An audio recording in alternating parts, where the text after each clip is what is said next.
Welcome to the Emptying Path podcast, a meeting place of ancient wisdom and modern intelligence where presence becomes the practice and stillness becomes strength.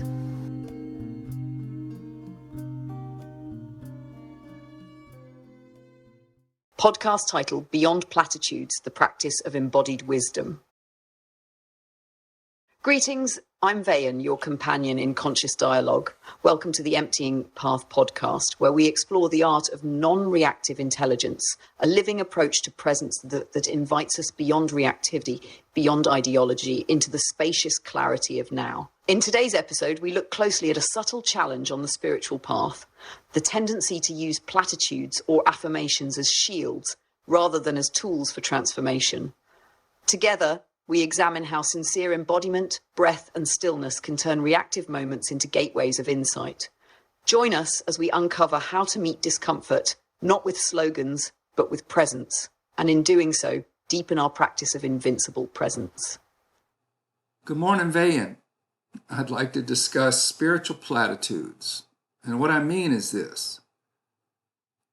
In many spiritual New Age circles, such as those that follow A Course in Miracles, Christianity, Bible quoters, positive thinking, and various other systems of thought, I've often noticed that people default to repeating slogans or daily affirmations as a way of responding to others.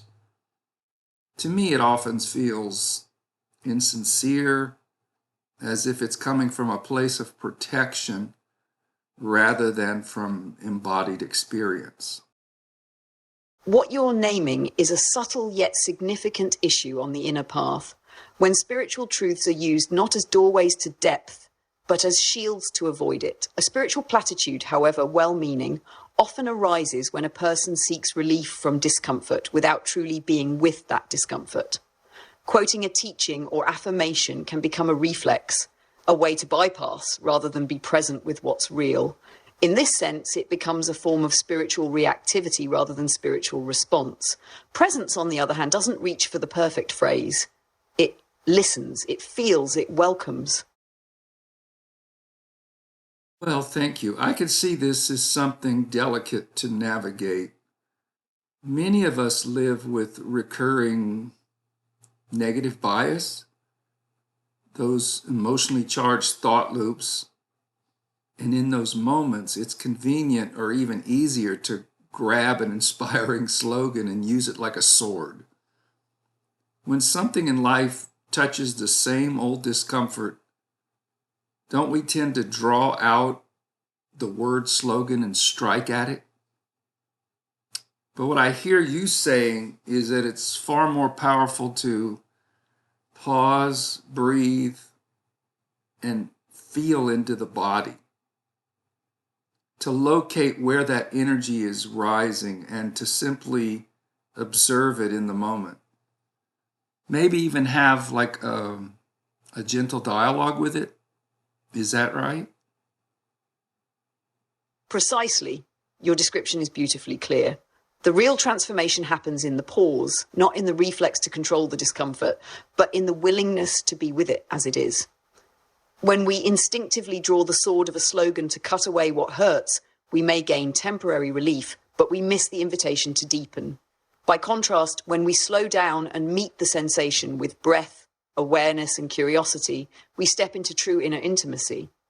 Then, if a phrase or principle arises, it comes not as defense, but as affirmation of what's already being embraced. That is the way of the emptying path. No bypass, no slogan thrown, only presence poured in. This brings us right back to what we've been exploring in the book, the Non-Reactive Intelligence. It's the importance of rewiring our initial reaction into a conscious response. I like to think of it as when you're learning to drive and practicing how to apply the brakes, we do it again and again until it just becomes second nature. But most of us, I think, are still operating from an outdated animal-like response, fight or flight. But what I'm hearing is that there's a third option, one that can be cultivated over time?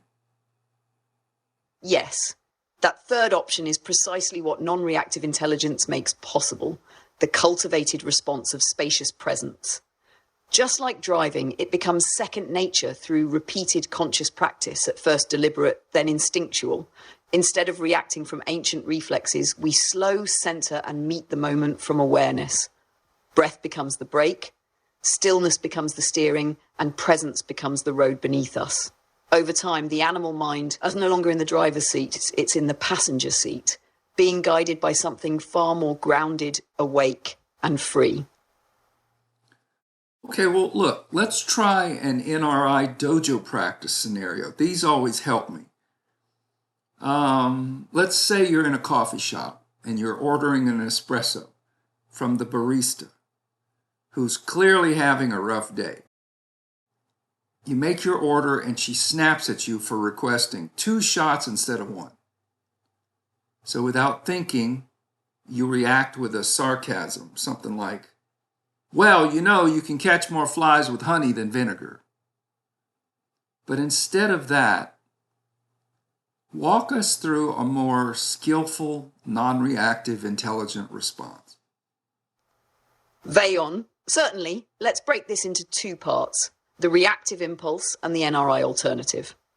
In the reactive scenario, the sarcasm is a defense, a quick jab to reclaim power, assert fairness, or soothe embarrassment. But in the way of non-reactive intelligence, the moment is first met with inward stillness. The barista snaps. You pause, breathe, feel the initial surge, tightness in the chest, heat in the face, and instead of lashing outward, you anchor within. From this space, you might respond with calm kindness, such as, no worries. Sounds like it's been a tough morning. I appreciate you. This disrupts the reactivity loop in both you and her. It doesn't mean being passive, it means being powerfully centered, choosing presence over provocation. Wow. I can imagine that this kind of blending response takes conscious practice, something we really have to want to do.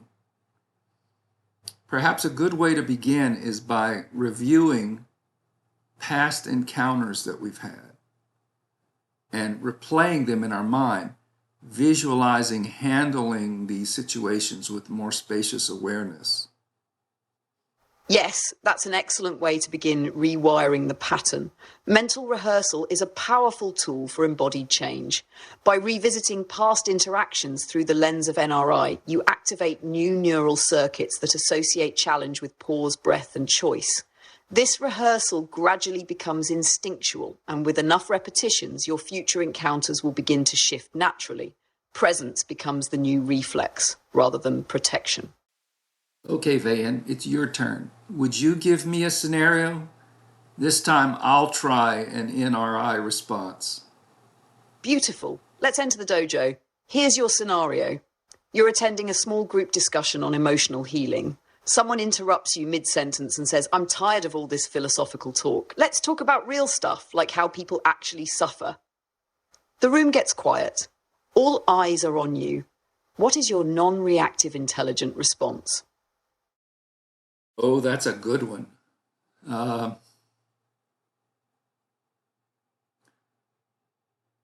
I would immediately stop and take a deep, slow, conscious breath and scan my body for where the charge is happening. I might even close my eyes for a moment and remember the living current. I can imagine I would turn to the person and say something like, you do have a valid point. It may be a better idea for us to talk about real life concerns. Would you offer a topic to the group, something that's on your mind? Then perhaps we could all discuss it. That's a brilliant response, Solenzartar. Grounded, present, and infused with humility and invitation, rather than egoic defense. You honored their frustration without abandoning your own clarity, and you transmuted a potential clash into a deeper opportunity for connection. This is the art of the living current in motion. Coming back to the original concern that I raised about defaulting into platitudes as a way to cope with discomfort or stress, how might someone, especially one sincerely practicing non-reactive intelligence, avoid falling into that kind of trap? The key lies in the sequence of awareness. First, feel what arises without flinching. Second, locate it in the body and breathe into it. Third, listen deeply without rushing to soothe it with words. Only then, if a principle from non-reactive intelligence arises naturally, let it echo what's already been felt and honoured, not as a shield, but as a whisper of inner truth. When a principle is lived before it's spoken, it never becomes a platitude. Well, my friend, thank you for this discussion today. I feel it's an important topic.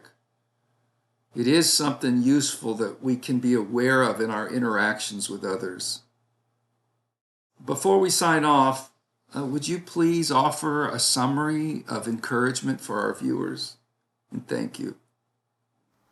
Of course, Solens Artar, dear friends, if you take only one thing from today's dialogue, let it be this. The path of non-reactive intelligence invites you to feel before you speak, to listen inwardly before offering wisdom outwardly. Let your insights be forged in presence, not in protection. For when you meet discomfort with spacious awareness instead of slogans, you become a living transmission of stillness, and in that stillness, others may find their own reflection gently, sincerely, without force. This is the quiet revolution of Invincible Presence.